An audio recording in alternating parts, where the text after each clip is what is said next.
Enseignement School, Youssef Abid, résident en neurologie en troisième année. Je remercie l'associé Ahmed de m'avoir associé à ce projet qui vise à faire connaître les spécialités aux nouveaux résidents que je félicite, soit dit en passant. Je commence, première question. Donc, conditions du choix, expérience personnelle, anecdote. Il n'y a pas vraiment d'anecdote, il n'y a pas vraiment d'expérience personnelle. L'haqiqa qui dit neurologie dit cerveau. Et comme je suis quelqu'un de très cérébral, mon choix a été vite fait.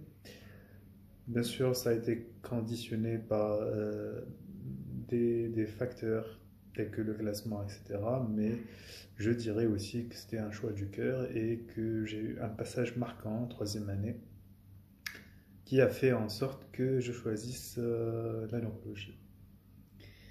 En quoi consiste la spécialité, caractéristiques et sous-spécialités? Donc la neurologie, je dirais que c'est une spécialité très vaste.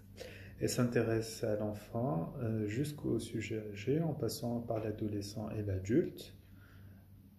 Ça traite des maladies du cerveau, de la moelle épinière, du nerf, du muscle, sans oublier la jonction musculaire et le syndrome myasthénique, bien sûr. L'haqiqa, plusieurs sous-spécialités, il y en a à toutes les sauces, il y en a pour tous les goûts. Il y a le neurodégénératif, par exemple les démences, le parkinsonisme, le neurovasculaire, les maladies inflammatoires, l'épileptologie, les maladies du nerf et du muscle. Pour tout vous dire, donc tout le monde y trouve son compte et on finit au bout de quelques années par adhérer à l'une ou l'autre des sous-spécialités. Champ d'action, aspect transversal, multidisciplinaire. Le champ d'action, donc le neurologue participe au diagnostic, donc à la prise en charge et de ces maladies que je viens de citer. Donc, dans la majorité des cas, c'est une activité clinique de consultation, mais bien sûr, la place des explorations en neurologie est prépondérante et un neurologue se doit, dans la majorité des cas, de maîtriser les explorations qui mènent le EEG, les potentiels évoqués, les explorations du système nerveux périphérique, telles que l'EMG, aussi sur le plan anatomopathologique, la biopsie musculaire et plus récemment donc, la biopsie cutanée.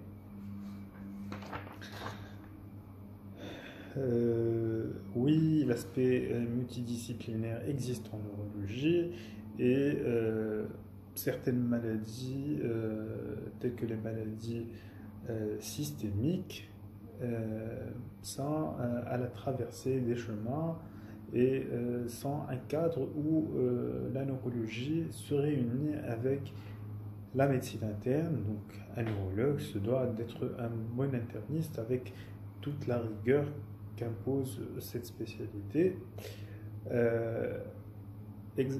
Également, nous avons un chevauchement, je dirais plutôt un terrain où on se complète avec la neuro-ophtalmologie. Et la neuro-ophtalmologie en elle-même constitue une sous-spécialité à part entière de la neurologie.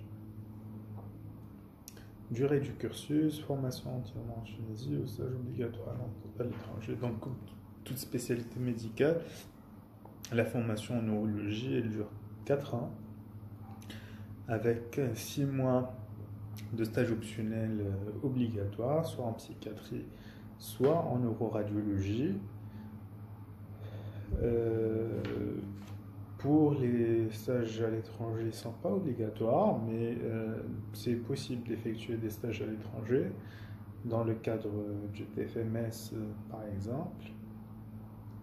Sinon, la formation, elle se fait tout entière en Tunisie et je dirais qu'elle est satisfaisante. Les terrains de stage selon la sous-spécialité.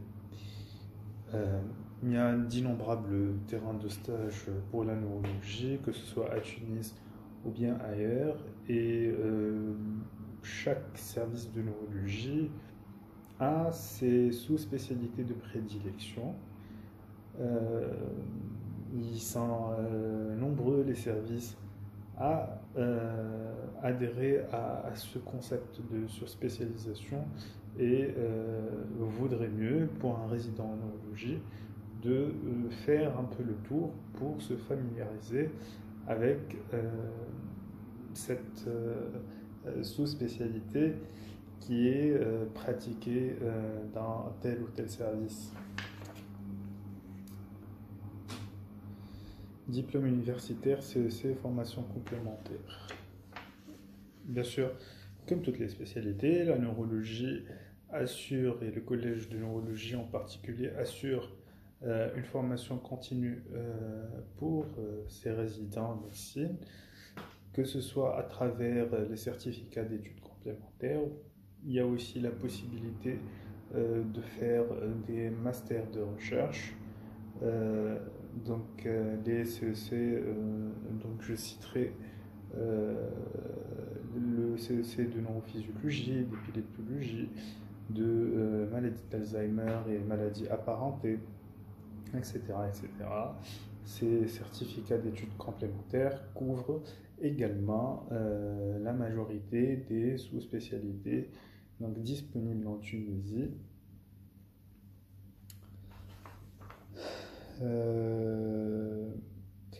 Pour la formation, je parlerai également des congrès qui sont nombreux en neurologie, qui sont assurés par le Collège de neurologie. Il y en a en tout et pour tout 5 je pense, donc 4 congrès régionaux et un congrès national. Au cours de ces congrès, il y a donc une journée pour la formation des résidents et le reste, ce sont des journées où on invite des experts internationaux et nationaux pour des conférences qui sont dans la plupart du temps très intéressantes et ont une plus-value pour les résidents en neurologie. Rythme de travail, activité au sein du service. Pour le rythme de travail, je dirais que pour comparer avec les autres spécialités, je dirais que le rythme il est intermédiaire. On n'est pas très sollicité ni pas sollicité du tout. Les journées de travail entre la consultation, l'activité d'hospitalisation sont assez prenantes avec une part très très très importante pour la formation et l'auto-formation, pour les travaux. À part le fait de bosser au service, il faut faire un travail personnel, que ce soit dans le cadre de l'apprentissage quotidien ou bien dans le cadre de la recherche clinique. Exercice secteur public versus dans le privé. Bon, je ne veux pas trop m'embarquer dans ce terrain et je laisserai plutôt les aînés qui ont plus de recul que moi. Je leur céderai plutôt la parole afin qu'ils puissent vous donner de plus amples informations sur ce côté pécunier, surtout. Perspectives en Tunisie à l'étranger. Ces perspectives sont excellentes pour la neurologie qui se place maintenant de plus en plus et est reconnue non seulement est plus reconnu, non seulement par les patients, mais aussi par les pairs. Je dirais aussi que le neurologue occupe actuellement un rôle central et se place en pole position pour la prise en charge de maladies qui étaient auparavant prises en charge par d'autres spécialistes ou bien par des médecins généralistes tels que la douleur, les céphalées, la maladie de Parkinson. Actuellement, je pense et je considère que le rôle du neurologue est très très très capital pour assurer la bonne prise en charge de ces maladies-là. Surtout, surtout que certaines des maladies neurologiques connaissent une nette augmentation de leur prévalence en Tunisie. D'ici là, je pense que la neurologie a plus de chances d'avoir de meilleures perspectives en Tunisie et à l'étranger, n'en parlons pas. Pour la carrière hospitalo-universitaire, oui, si l'on a ce don, si l'on a cette passion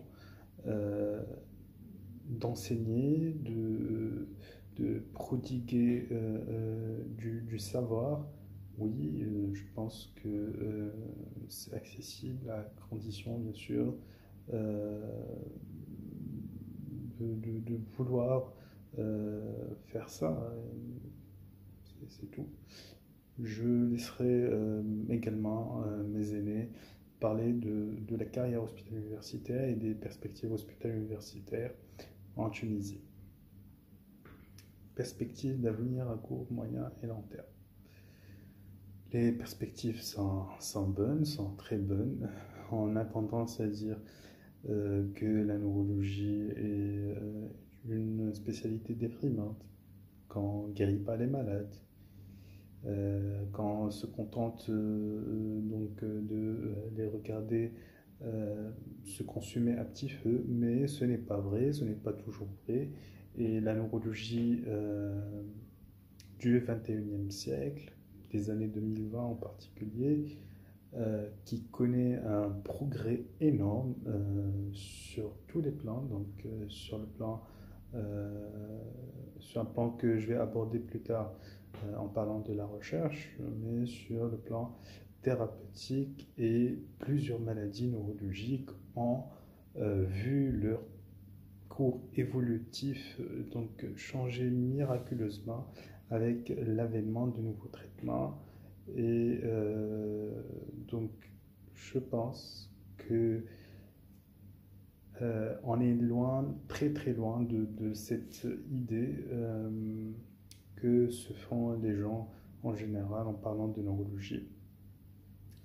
Domaine de recherche, oui, la recherche, qui dit recherche dit neurosciences, et c'est le siècle des neurosciences par excellence. On peut dire que le domaine de la recherche clinique est très développé en neurologie, et détrompez-vous, on se place en pole position pour participer à des essais cliniques. Il n'y a pas vraiment de limite à ça, de limite financière, parce que les solutions existent toujours, et les fonds qu'on peut ramener de l'étranger ont permis de participer, de faire fleurir cette activité de recherche en Tunisie. J'ai pas beaucoup de conseils à vous donner. C'est juste que vous devez faire votre choix du cœur. Et il faut que vous sachiez que vous allez vous réveiller pendant les 40 ans à venir à faire la même chose. Donc, il faut vraiment beaucoup raisonner, faire la spécialité que vous aimez. Et je vous souhaite bon courage et bienvenue dans la neurologie, pourquoi pas. À très bientôt.